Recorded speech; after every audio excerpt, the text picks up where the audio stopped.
നിലമ്പൂർ ഉപതെരഞ്ഞെടുപ്പിനുള്ള മുന്നൊരുക്കങ്ങളൊക്കെ പൂർത്തിയായി കഴിഞ്ഞു. അന്തിമ വോട്ടർ പട്ടിക 5-ന് പ്രസിദ്ധപ്പെടുത്തും. കേന്ദ്ര തെരഞ്ഞെടുപ്പ് കമ്മീഷന്റെ പ്രഖ്യാപനം വന്നാൽ ഇലക്ഷൻ നടത്തുന്നതിന് ജില്ലയിലെ സംവിധാനങ്ങൾ സജ്ജമാണെന്നും കളക്ടർ VR വിനോദ് പറഞ്ഞു. ഉപതെരഞ്ഞെടുപ്പിനുള്ള അന്തിമ വോട്ടർ പട്ടിക മെയ് 5-ന് പ്രസിദ്ധീകരിക്കും. തുടർന്നും പട്ടികയിൽ പേര് ചേർക്കാൻ അവസരമുണ്ടാകും.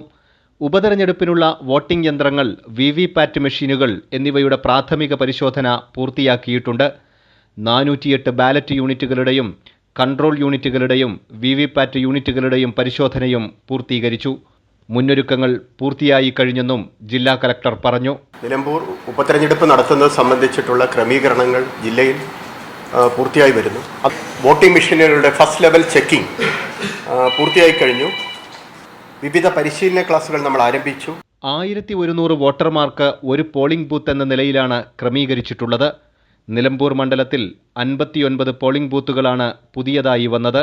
മുഖ്യ തെരഞ്ഞെടുപ്പ് ഓഫീസർ ഡോക്ടർ രത്തൻ യു കേൽക്കറിന്റെ നേതൃത്വത്തിൽ മണ്ഡലത്തിൽ സന്ദർശനവും നടത്തിയിരുന്നു. കൈരളി ന്യൂസ്, മലപ്പുറം.